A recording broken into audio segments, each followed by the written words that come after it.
Zero ক্যালোরিতে chilli chicken. যাদের cholesterol problem, যারা তেল মশলা খেতে পারেন না, তারা একটিবার হলেও আমার মতে এই মেনুটি বানাবেন। তো এটা এক ধরনের বলতে পারেন ভিখারিরও চিলি চিকেন।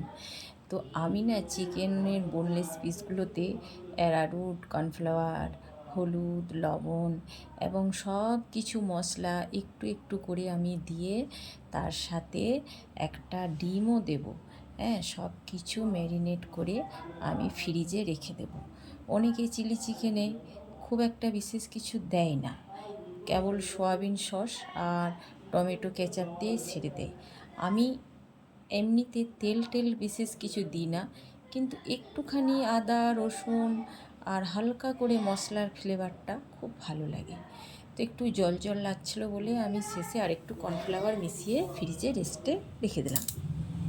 এবার আমি একটুখানি আদা রসুন পেঁয়াজ লঙ্কা টমেটো পেস্ট করে নেব, কারণ চিলি চিকেন একটু মানে টক টক না টক বলা চলে, সেরকম একটু ভালো লাগে।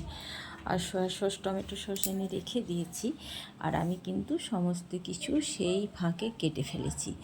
এখন আমি দুই দিকে দুইটি পাত্র চাপিয়ে দিয়েছি। আমি তেল দেখুন একেবারে নামসাক্ষী, দেখতে পাচ্ছেন, দেখাই যাচ্ছে না। তো এটাতে আমি একটু তেল দিয়ে জিরে লঙ্কা ফোড়ন দিয়ে ফার্স্ট আমি পেঁয়াজটা একটু সতে করে নেব, জাস্ট একটুখানি। তারপর আমি ক্যাপসিকাম টমেটোটা দেব, ঠিক আছে। আর ওইটাতে আমি আরেকটা পাত্র যেটাতে বসেছি, সেটাতে আমি ওই ম্যারিনেট চিকেনটা একটুখানি আদা রসুন থেতো তেলের উপর দিয়ে ওটা আমি কষতে থাকবো। কারণ চিকেনের পিসে একটু আদা রসুনের ফ্লেভার না ঢুকলে মুখে পড়লে সেগুলো কেমন গোবর গোবর লাগে, ভালো লাগে না। চিকেনে আদা রসুন পড়বে না সেটা কেমন লাগে। তো যেহেতু ডিমটা আছে নিচে বসে যাবার ভয়, আমাকে মানে নাড়াচাড়া করতে হবে। আজ তো হাত ব্যথা হওয়ার পালা। আমি জিরো ক্যালোরি এই জন্যেই বলেছি, কারণ তেলটা খুব কম। আর ওই যে মিক্সিতে মশলাটা বেটেছিলাম, এখানেও একটু আদা রসুনের ফ্লেভার আছে, যে কারণে আমি চিকেনটাতেও দিয়ে দিলাম। আর হাফ মশলা আমি কিন্তু ক্যাপসিকাম টমেটো সেটাতে দেব। আর এই দিকে চিকেনটা আমার প্রায় 80% সেদ্ধ হয়ে যাবে। আর যেহেতু পেঁয়াজ ক্যাপসিকাম টমেটো এইগুলো সেদ্ধ হতে খুব কম টাইম লাগে, চিকেনটা আমার হাফ রান্না হয়ে থাকবে। দুটো পাত্রের জিনিসকে একটা পাত্রে করে তারপর কিন্তু মানে কাজ হাসিল হয়ে যাবে। তো এইভাবে এত কম তেল মশলায় রান্না করে দেখবেন, একটিবার আমার কথা মেনে দেখবেন, এটা রুটি পরোটা যে কোনোর সাথে ভালো লাগে। আমি স্বাদ মতো লবণ টবণ দিয়ে দিলাম, একটুখানি হলুদ। আর যেহেতু টমেটো আছে না, টমেটো যেহেতু আছে একটুখানি চিনিও লাগবে, কারণ ঝাল মিষ্টি লবণ সমস্ত কিছু ব্যালেন্সটা না হলে ঠিক হয় না।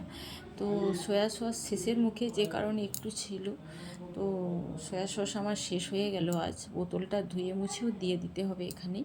তো এইভাবে নাড়তে নাড়তে জিনিসগুলো সব একেবারে যখন হেজে যাবে, মানে মজে যাবে, কেউ বলে হেজে যাবে কেউ বলে মজে যাবে, তো আমি স্বাদের ব্যালেন্সের জন্য একটুখানি চিনি দিলাম। আর সয়া সস একেবারে কিল্লাপ হতে হয়ে গেছে, তো যে কারণে ওটা ধুয়ে মুছে সমস্ত কিছু ঢেলে দিলাম। এখন আমি ওই পাত্রের জিনিসটা এই পাত্রে ট্রান্সফার করে দিলাম, ঠিক আছে। হাত ব্যথাটা কিছুটা কমবে, দুদিকে চালাতে হচ্ছিল, এখন কিন্তু আমার একদিকে চালিয়ে নিলেই হবে। তো এই ধিমি আঁচে একটু একটু আঁচে এত কম তেল মশলা বলতে আদা পেঁয়াজ রসুন একটু দিয়েছি, সেগুলোকে মশলা বলাও চলে না, সেগুলোকে সবজির দরেই ধরা যায় আদা রসুন পেঁয়াজকে। তো তেল একেবারেই নেই। তো একটিবার আমার কথা মতো দেখবেন আপনারা, মানে ট্রাই করে। এটা মানে রুটি পরোটার সাথে জাস্ট অসাধারণ, স্বাদের কোনো কমতি হয় না। ওই যে অনেকে চিলি চিকেন করে, চিকেনগুলো তেলে ভেজে মানে যা তা তেলের ব্যাপার, সেই তেলের ব্যাপারটা নেই একেবারে। যাদের কোলেস্ট্রলের প্রবলেম আছে, অনেক কিছু আছে, তারা খেতে পারবে। আর মেয়ে মানুষ একটু হিসাব করে চালাতে হবে। আমি হাফ কেটে রেখে দিলাম, এটা আমি ফ্রিজে রাখবো, কাল হবে। আর এটা আমাদের 3জন মেম্বার, আজ হয়ে যাবে। মেয়ে মানুষকে একটু হিসাব করে না চালালে বন্ধুরা খুব মুশকিল আছে। আর কাল আমার আজকের মানে কালকের কাজ একটু এগিয়ে রইলো। চিলি চিকেন থাকলে আমি জাস্ট রুটিটা নামিয়ে দেবো, একটু ডাল করে দেবো, ওতেই বাপ বেটা চান পাড়া মুখটা করে খেয়ে নেবে।